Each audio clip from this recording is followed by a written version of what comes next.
Donc, dans la première question, on nous demande de placer les points A, B, C, D. On nous donne l'affixe de chacun des points. Donc, le point A, il a pour affixe 3 plus I.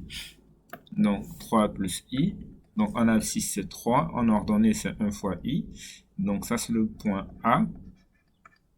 Ensuite, on a le point B qui a pour affixe moins 1, moins I. Donc, moins 1, moins I. Donc, B, il est de ce côté-là. Ensuite, on a le point C, moins 3 plus 2i, donc moins 3 plus 2i, donc là on a le point C.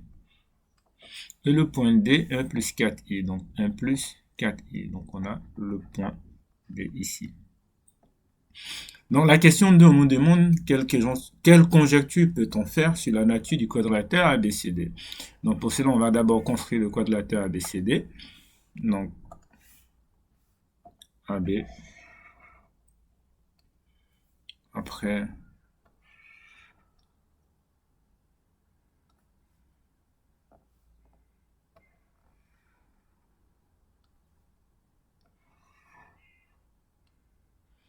donc, lorsqu'on regarde ce quadrilatère, donc ça nous donne l'impression d'être un parallélogramme. Donc, la conjecture qu'on peut faire, c'est que pour la question 2, A, B, C, D semble parce qu'on n'est pas sûr, on ne l'a pas prouvé, être un parallélogramme.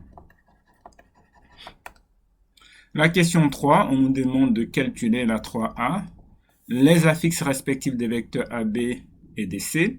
Donc, si vous regardez la propriété qui est associée à cet exemple, vous allez voir que si on a un vecteur AB, alors l'affixe du vecteur AB, c'est égal à l'affixe de B moins l'affixe de A. Donc, l'affixe de B, c'est moins I moins 1, moins l'affixe de A, donc 3 plus I, donc si on va simplifier ça, donc ça nous fait donc moins 4 moins 2I. Donc ça c'est l'affixe de AB. On passe à l'affixe de DC, donc c'est pareil, l'affixe de DC. Donc ça fait donc l'affixe de C moins l'affixe de D. Donc ça veut dire, ça donne donc moins 3 plus 2I moins l'affixe de C, donc ça fait moins 1, D pardon, moins 1 moins 4I. Ce qui donne finalement moins 4 moins 2i. Donc, on remarque que donc, les deux vecteurs ont le même affixe. Donc, on a ZAB égale à ZDC. Donc, le vecteur AB égale au vecteur DC. Donc, vecteur AB égale au vecteur DC, d'où ABCD, le quadrilatère ABCD, est un parallélogramme.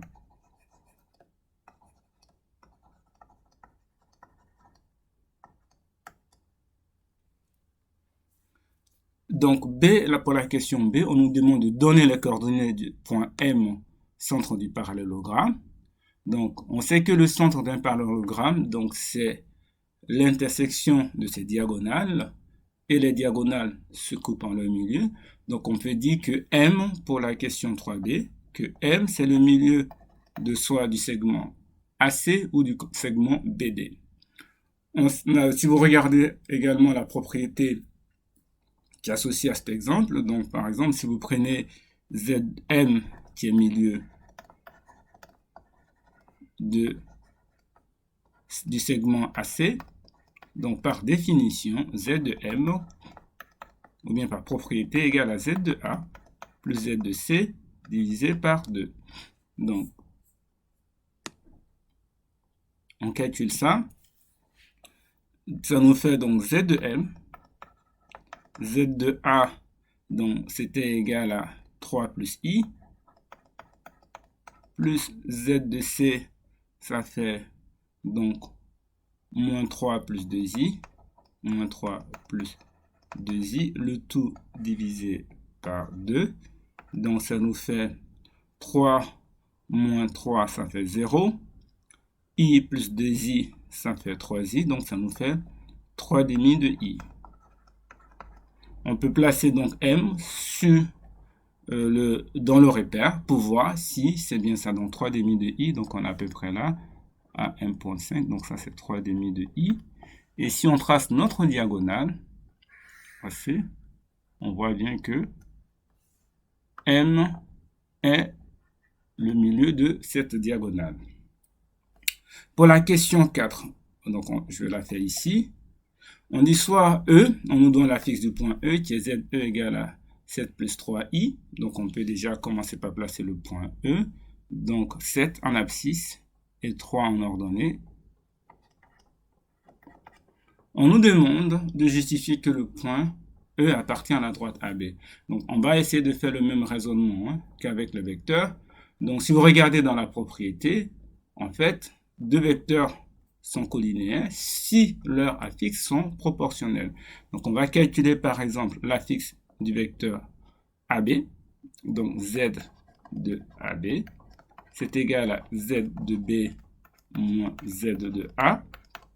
Donc ici, ce qu'on cherche à montrer, c'est de montrer que les deux vecteurs, par exemple AB et AE, sont colinéaires. Donc Z de B moins Z de A. Donc Z de B, c'était moins I moins 1, moins Z de A. Donc on avait déjà calculé, hein?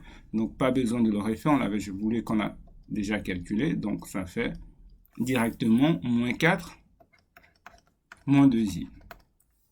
On va calculer maintenant Z de AE.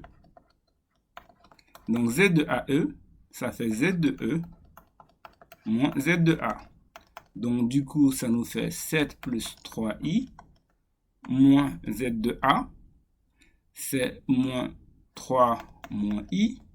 Donc ça nous donne donc 4 plus 2i. Donc là, on trouve moins 4 moins 2i. Et là, on trouve 4 plus 2i. Donc on voit bien que Z de AE égale à moins 1 fois Z de AB.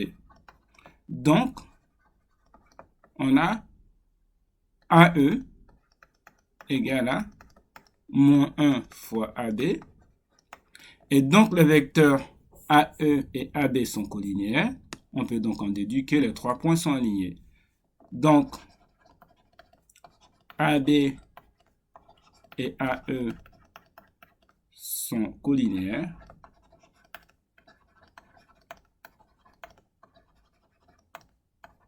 D'où les points A, B et E sont alignés. Donc cela aussi prouve que E appartient à la droite AB.